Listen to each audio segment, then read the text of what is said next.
Just to be really honest, I struggle with fear. That's something that I deal with. I've dealt with it for years and years. I'm on my journey to get free, but sometimes I've noticed with myself, it can try to keep me from living the life I need to, just as a mother, as a wife, and as a child of God. So my question would be, what steps would you say would help someone like me or people watching get free from fear, which can just be tormenting and horrible to deal with? It's hard when you fight against fear. It's better when you fight for love. Love casts out fear.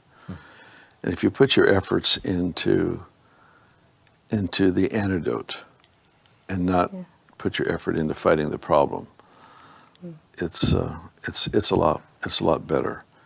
Because sometimes we make things bigger when we fight them. Yeah, that's true. Our attention actually exalts them. We don't mean for that to happen, but we're so devoted to seeing this addiction beaten or this fear beaten or whatever it might be. Yeah. And we're so focused on seeing that thing defeated that we actually make it bigger than what it is. Think about it too much. Yeah, and when you set your love casts out fear. So when you set your heart on being loved by the Father, and you discover the perfect, unending love that is better than we could possibly imagine. And it's got to be more than a concept, though. It's discovered through encounter. And so you just take time in the presence. I've done this. I've sat down. I said, God, I'm not gonna sing. I'm not gonna pray. I'm not gonna do anything. I'm just gonna sit here for just a few minutes, and just let you love me.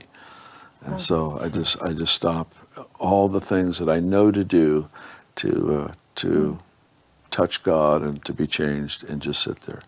And just turn my affection on him and just sit there. I try to do that every night when I go to sleep. I just turn my heart's affection on him. And what happens is there's such a love encounter that it starts recalibrating that part of our life. And if love casts out fear, then I really need to experience the love more. I'm going to talk about my journey there and how I overcame my biggest fear, which is singing in front of people. When I was at the school, they have something called a worship track.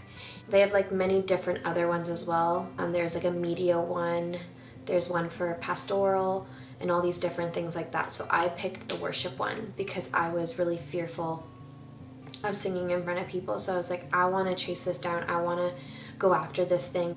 So I just decided to do it with the fear of singing in front of people, just to step out of my comfort zone and push myself. The biggest thing that we did in the worship track was we would go around in like a circle, and we would sing like different parts of like a psalm or something from the Bible, or we would do like prophetic singing around the circles. I, time and time again, didn't ever go. I was really, really scared to step out and actually sing in front of people, so it took me forever. It was several weeks into it, and I was getting really, really frustrated. I was just really, really terrified. I was terrified of what people would have thought of me, what they would think of my voice, so many different things. I came to a point where I was just so frustrated. I was like, I need to do something. I need to trust that God is going to do something in this. And I started doing something called declarations, and basically just speaking life over the situation for like several weeks. I just started doing these declarations and just speaking life, because there's power in the tongue, and I am a strong believer in that. So I started doing this, and through doing it just every night, just saying something like, I can sing, I have the courage to sing, I can step out of my fear, like just speaking life over the situation. There was a week that came around, and I don't know what was in me that day, but I just had this burst of courage that I just didn't have before. I was waiting for my turn, and I was like, I can do this. It doesn't matter what anyone else thinks of me. Jesus is the only one that matters. His thoughts of me are the only ones that matter. I was just aligning myself in his truth. So when I went to go and do my turn, I actually like sang for the first time in front of a group of people, which I've never done, because I just struggled with it like my entire life. I was just so fearful of what people would think. I didn't think that I had a good enough voice to be shared with anyone. So the first time I did that, it was just so freeing for me. So basically, after I decided to do that singing, I stepped out and talked to a worship leader at the school and asked if I could be a part of worship. And that was another thing I had to overcome, is just like step out and choose to go after it. So I did that, and I ended up singing for the first time in front of my peers and people who were at the school.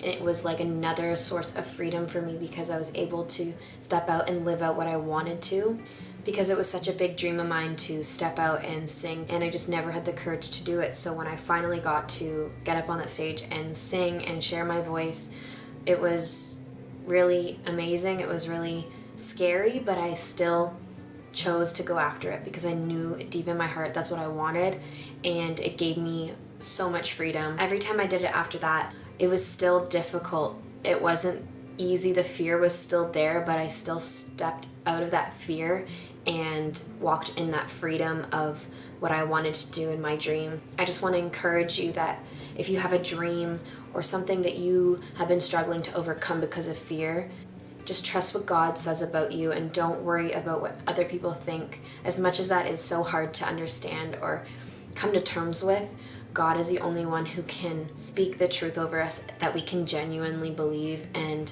believe over ourselves. That's kind of how I stepped out of my fear and kept pursuing it and chasing it down. And I want to continue doing worship in the future, so that's part of my next step. Now that I'm back home, I really want to continue stepping out of that fear and just trusting in God that He has the best for me and that I can continue this dream, because it is still important to me. It's still a dream that I have, and I've wanted to do worship my entire life but was so scared to do it, so now I'm living it out. I am living proof that God can make anything new. God can renew fear in our hearts. He can speak His truth over us. Basically just wipe away any lie that we have believed over ourselves, because He's that good. And yeah, I just want to encourage you guys that anything is possible if you do it with God. So I wanted to share this testimony today because I just wanted to encourage people who may have been struggling with fear or still struggling with fear in their life. I just want to be able to be a light for some other people that felt like I was, stuck. It felt like I had a shadow of heaviness and a shadow of darkness over me that never left. Felt like I was expecting something bad to happen to me no matter where I went. No matter what I did, I expected something bad to happen.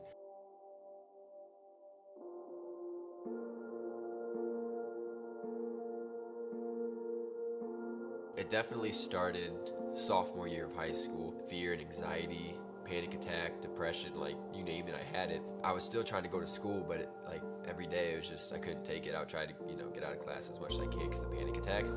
So then finally, I was able to ask my mom if I could be homeschooled, and then she said yeah. So now that I'm homeschooled, I kind of shielded myself in the house. I basically drowned myself out with video games so that I didn't have to think about my problems anymore. So I was playing video games from sun up till whenever, and then as I'm trying to go to sleep, I can't really sleep. So I would worry myself all night for no reason, and then I would end up throwing up. It was like I was imprisoned in my own head, and I couldn't get out of it because I couldn't even leave my house.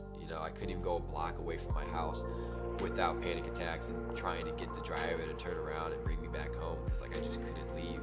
And then so it got so bad where I just finally went back to my mom and told her I couldn't take it anymore. And then she said, you got two options. You can either give it to God and let Him take care of it, or you can go to the doctors and we'll get you on medication. And I didn't want to get on medication, so I said if I didn't have to, I might as well try the other option. That's what I did. I started to read the Word as much as I could. And when I came to church, I started to really try to pay attention instead of just sitting there. And it was like Pastor was speaking to me, all the time. It was like His Word was for me. Now it's drawing me to come back more, which, led me to meet Pastor Austin. And he encouraged me to come to youth, which I did. So now coming to youth and experiencing seeing kids my age, the way how they're having fun and they aren't worried about anything, and how I'm basically supposed to be living. So that was encouraging, and it all started to change when I got involved as much as I can, even though I didn't want to, because obviously the enemy tried to keep me away from it. I would push myself. To get involved where I could be around the right people, and I felt good. Once you came and did it, you felt good. You felt accomplished, and so it made me even feel better. And so getting involved, volunteering at any event I could, women's conference, I volunteered in youth as much, and now Rev Night as much as I can. really helped me in that process. So back then it felt like I had a heaviness over me that I couldn't shake. It felt like I was in darkness every day, all day, until, you know, I was able to actually come to God, give it all to Him, and it was like a light switch to where now I'm not in this dark place anymore. I'm like headed toward a light that's never ending, you know, it's always shining on you. So I just want to thank Pastor David, Pastor Nicole, Pastor Austin, and the whole Faith Church community for helping me through the time of need and being so caring and loving when I needed them to be.